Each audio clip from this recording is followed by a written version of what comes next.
success. The question then is, God says to us, can I trust you with favor? It's a challenge to have favor and not violate the trust of God. Because when you have favor, people will dislike you. Trust me on this. People will misunderstand you when you have favor. And they will try to step all in your favor and go where you're going without paying the price that you paid to be on your way. Listen, just cause your elevator's going up don't mean everybody can ride. Tell somebody, get out my favor. Get out of my favor. I paid a price. I'm reminded of Joseph, who was a servant to Potiphar. He was allowed into Potiphar's house. He was allowed into Potiphar's business. He was allowed into Potiphar's life. And yet when Joseph's trust was upon trial, he refused to violate it because he was the servant, Potiphar was the master, and Joseph the servant was faithful and accountable to Potiphar, who was the leader. And the Bible called Joseph a good and a faithful servant. See, I don't want you to just be good. I want you to be faithful while you are being good.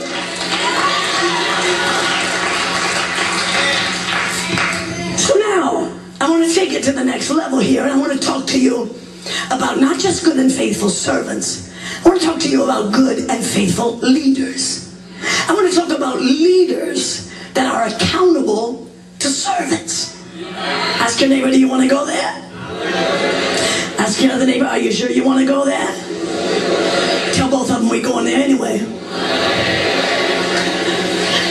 Now, I'm talking about the accountability of a leader to a servant. And I don't want you to just apply this to the church. So can I get you to just take your religious mind frame off, because all of you are leaders in some form or fashion. And I want you to apply it to every area of leadership in your life, whether it's in your marriage, whether it's with your children, whether it's on your job, somebody works under you, or somebody that is about to work under you. We need to understand that there is a trust factor that transcends a paycheck. Where is my church? We need to understand that there is a trust factor that transcends business and positions. There is a trust factor that transcends education and offices and titles. Because if you are a leader and you misuse your authority over somebody that is under you, God is going to judge you. Travis, you might ought to turn me up because I can't get no help from the back. I said, if you are a leader and you misuse that, God is going to judge you. And he's not only going to judge you, God is going to judge you severely. Just ask David. David loved God, but he didn't always do right by people. A perfect example can be found in our text today. David had sent all of his men out to war. While they were out on the battlefield, he was standing at home on the rooftop. And he looked out and he spotted a woman whose name was Bathsheba. And she was bathing on the rooftop. Now, she's married and she belongs to somebody else. But he's still checking her out.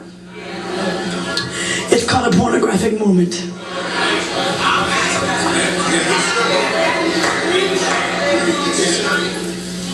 She's married, she belongs to another man, but he's still checking her out.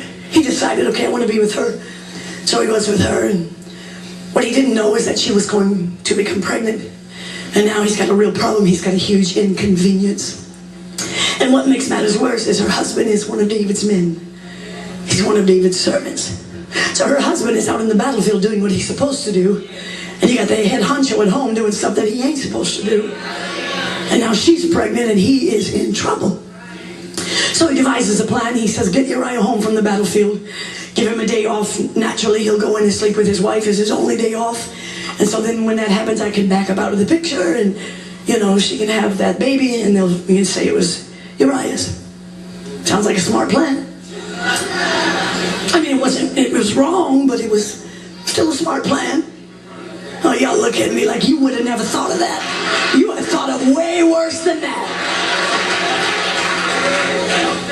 It was wrong, but it was a smart plan. But see, God will let a smart plan go wrong.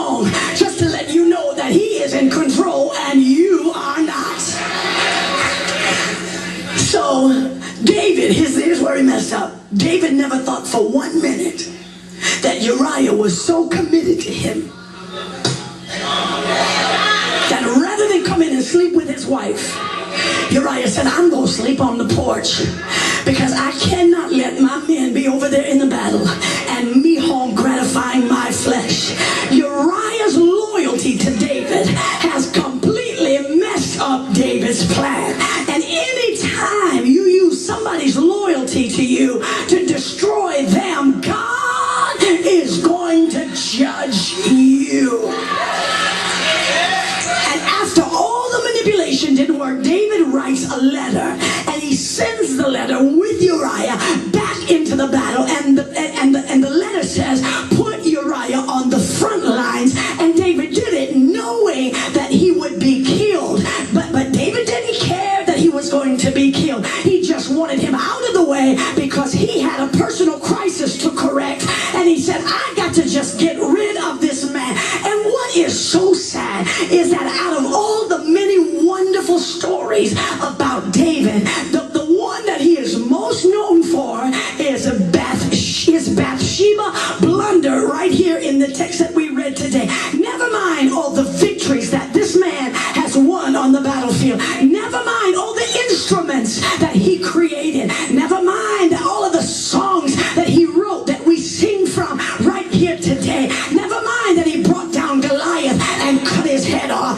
Never mind that he brought the ark out of Obed-Edom's house. Never mind that he established a brand new entire way of worship. He was a leader. He was a warrior. David was a creative man. He was a man that was way ahead of his time. But this one incident marred his entire life. Isn't it funny how we can do one thing that messes up everything? I mean, you make one mistake and people will define you the rest of your life over that one mistake. David is in the spotlight now, so now he's got to deal with the heat. I said David is in the spotlight, and so he's got to deal with the heat, because the heat and the spotlight go together. So before you start craving the spotlight, you better know that you are prepared to handle the heat, because the two of them are completely inseparable. Okay, so now we got the gossip. Let's read 2 Samuel chapter 11, verse 26 and 27. And when the wife of Uriah heard that Uriah, her husband, was dead, she mourned for her husband. And when the mourning was past, David sent and fetched her to his house, and she became his wife and bare him a son. But the thing that David had done displeased the Lord. You better know that God is watching you. He is watching your business. He's watching your scales of judgment. He's watching how you take advantage. He's watching how you handle people that are underneath you. David thought he fixed it. He thought he got past Uriah. He had an ironclad alibi. He thought he had got